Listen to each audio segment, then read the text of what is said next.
s'est pas déjà ravisé face à une tenue parce qu'on lui a dit qu'elle est moche? On trouvera certainement des irréductibles, mais je suppose que c'est arrivé à une bonne partie d'entre nous. Mais pourquoi ces sentiments vis-à-vis du vêtement?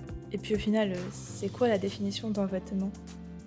En cherchant un peu, on trouve que le CNRTL définit le vêtement comme un ensemble de pièces composant l'habillement à l'exclusion des chaussures et servant à couvrir et à protéger le corps humain. Marc-Alain Descamps complète cette définition en donnant aux vêtements 4 fonctions: la protection, la pudeur, la parure et la communication. Les vêtements servent effectivement à nous protéger, c'est assez évident. Ils nous protègent de la pluie, du vent, des coups de soleil, de certaines piqûres d'insectes, pas toutes malheureusement, et de plein d'autres choses encore. Par exemple, dans Bienvenue chez les Ch'tis, quand Philippe Abrams apprend qu'il va être muté dans le Nord, et qu'il apprend aussi qu'il fait très très froid là-bas, sa femme lui demande de mettre une doudoune, un bonnet, etc. pour se protéger du froid. Dur.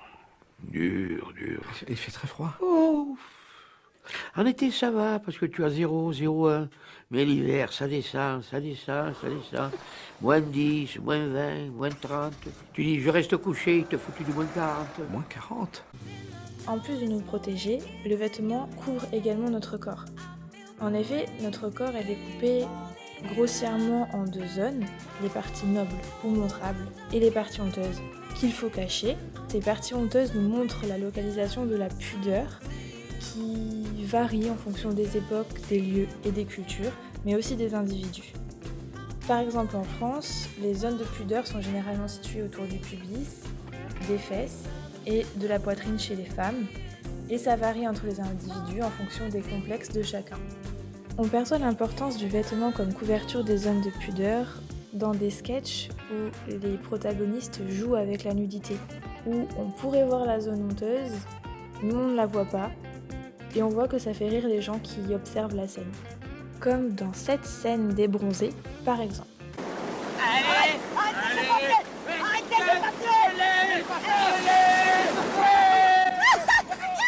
Il a oublié son slip. Wow. Pour ce redonne, bon repas, passe la balle. Il faut la balle. Salut les filles. Vous permettez, gentille dame? Allez, rendez-le-moi, c'est plus drôle maintenant. Alors, viens le chercher. Vous êtes vache, hein? Viens le chercher, là. Mais le vêtement sert aussi de parure. Il doit magnifier le corps humain, pour reprendre les mots de Marc-Alain Descamps. Donc on l'élargit avec des épaulettes, on fait ressortir la taille avec une robe cintrée, etc. D'ailleurs, selon Colin Minette, cette dimension du vêtement est de plus en plus importante dans nos sociétés de consommation. Ce qui explique peut-être le fait qu'on se sente pousser des ailes quand on nous dit que notre tenue nous va super bien, ou qu'on se sente pas très à l'aise quand on nous dit que notre tenue est moche. Dans Harry Potter et la coupe de feu, dans la scène où Hermione descend des escaliers dans sa robe de bal, on voit bien qu'elle est sanctionnée positivement par les gens qui la regardent parce qu'elle est magnifique, sublime. Bon, pas que le vêtement, la coiffure aussi, et le reste. Mais le vêtement a un rôle quand même à jouer. Et on voit aussi lorsque Ron se prépare pour aller au bal qu'il est très gêné par sa tenue de soirée, qu'il trouve moche, voire même horrible, j'ai l'impression. Pas vrai.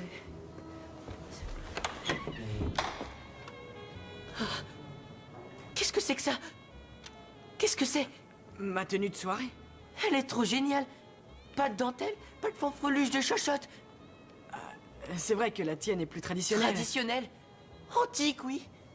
Je ressemble à ma grand-tante Tessie. Je sens comme ma grand-tante Tessie.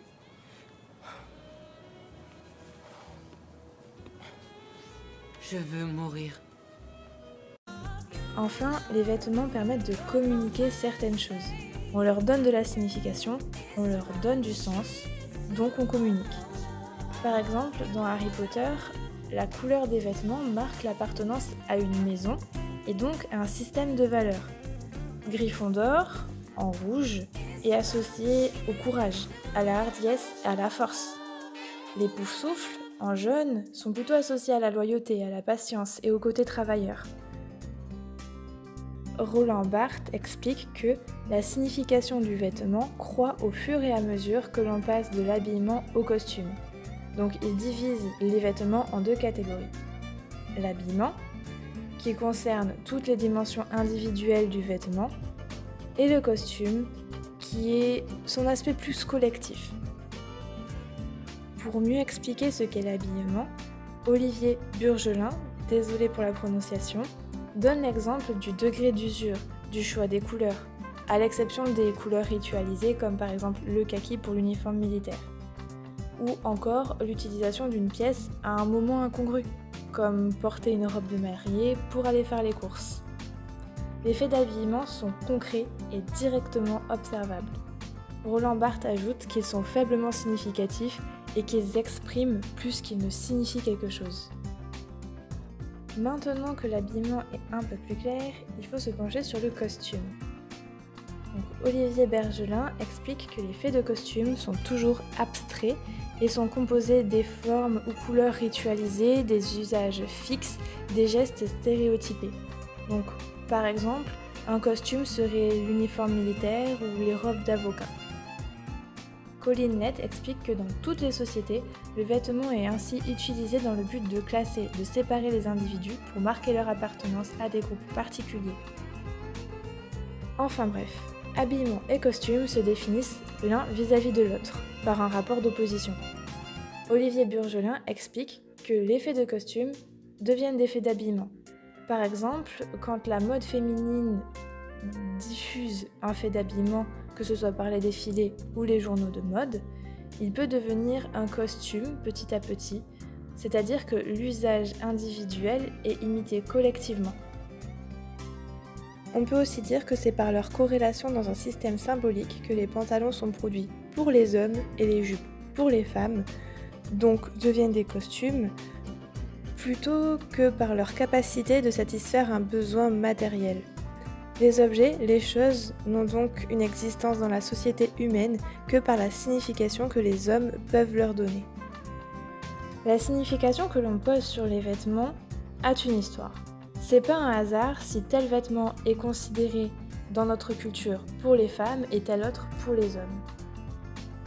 Dans l'Antiquité, le Deutéronome expliquait aux individus comment les femmes et les hommes devaient s'habiller et leur interdisait formellement de se travestir. Mais il ne faut pas penser que les vêtements des hommes et des femmes étaient foncièrement différents. En effet, on remarque qu'à la fin de l'époque romaine, les hommes préféraient les pantalons, mais continuaient à porter des robes dans certaines sphères comme le clergé ou la justice. D'ailleurs, contrairement à ce qu'on pourrait penser aujourd'hui, les hommes des classes supérieures prenaient autant soin de leur apparence que leurs femmes.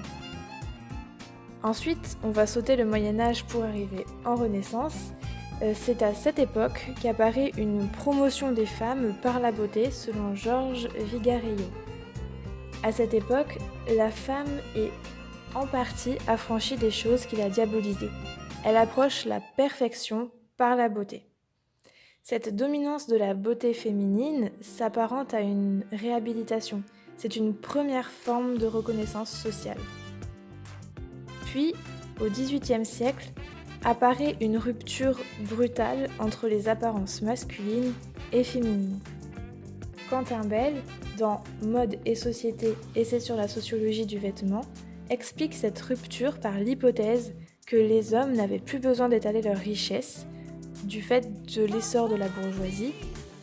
Ils se vêtissaient donc sobrement de noir et blanc avec des chapeaux haut de forme. Mais ils perpétuaient une consommation ostentatoire à travers leurs femmes qui portaient des corsets et des chapeaux volumineux. La Révolution française, en 1789, ne fait pas beaucoup bouger la mode. Elle bouge dans la symbolique, mais pas tellement dans la forme. Les hommes naissent libres et égaux en droit, mais ça ne voulait pas dire qu'on pouvait confondre un citoyen et une citoyenne dans la rue. Puis, Quentin Bell constate un brouillage de la différence visuelle entre les sexes dans les années 70. Selon Gilles Lipovski, un philosophe, les modes vestimentaires masculines et féminines tendent plutôt vers la multiplication de petites différences entre elles que vers une uniformisation des apparences. En effet, À la fin du XXe siècle, la mode se caractérisait par l'accumulation de subtiles différences entre le masculin et le féminin. La signification sociale de l'égalité a ruiné l'idée que les êtres étaient foncièrement hétérogènes. Elle est à la base de la représentation du peuple souverain et du suffrage universel.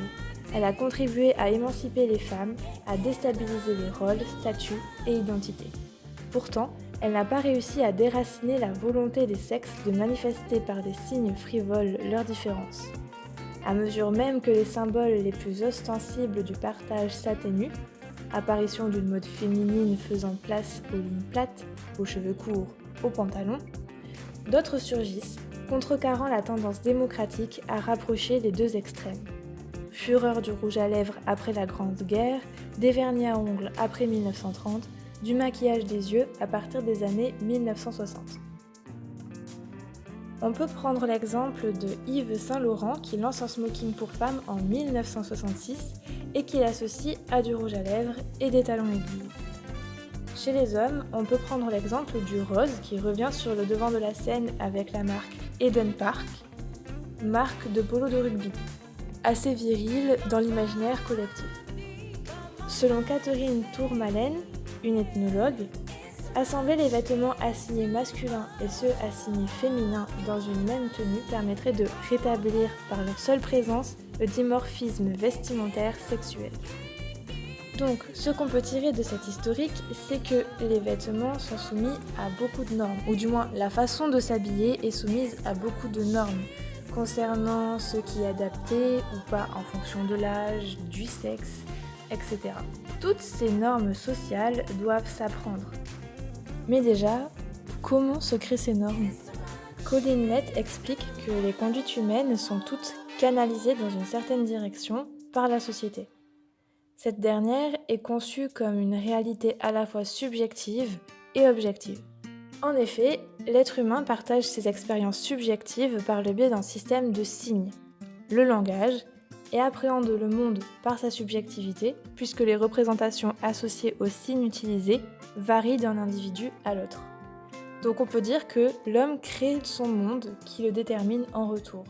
Mais ce monde subjectif est semblable chez les personnes qui partagent une même culture. Autrement dit, cette perception des choses est institutionnalisée et les règles qui lui sont liées sont intériorisées par les individus. C'est ce qu'on appelle la socialisation. Pour résumer de manière plus claire, la socialisation procède d'un apprentissage. L'individu, de par les multiples interactions qui le relient aux autres, apprend progressivement à adopter un comportement conforme aux attentes d'autrui. Il y a une utilisation des vêtements que je voulais souligner.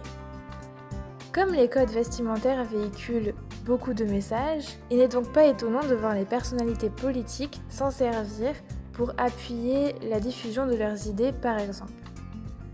En effet, selon Machiavel, tout n'est pas politique, mais la politique s'intéresse à tout.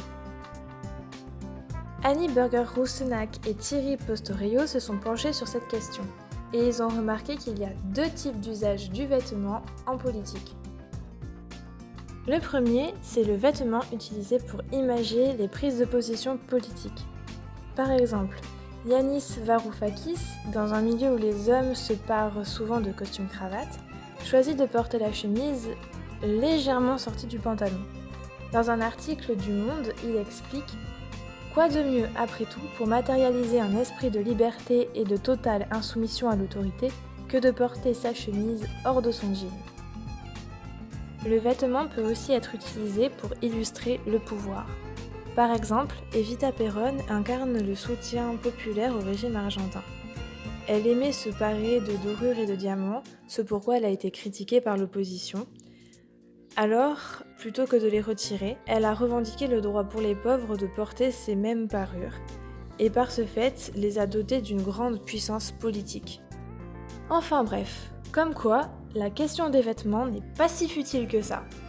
Bon, sur ce, je vous dis à des chats.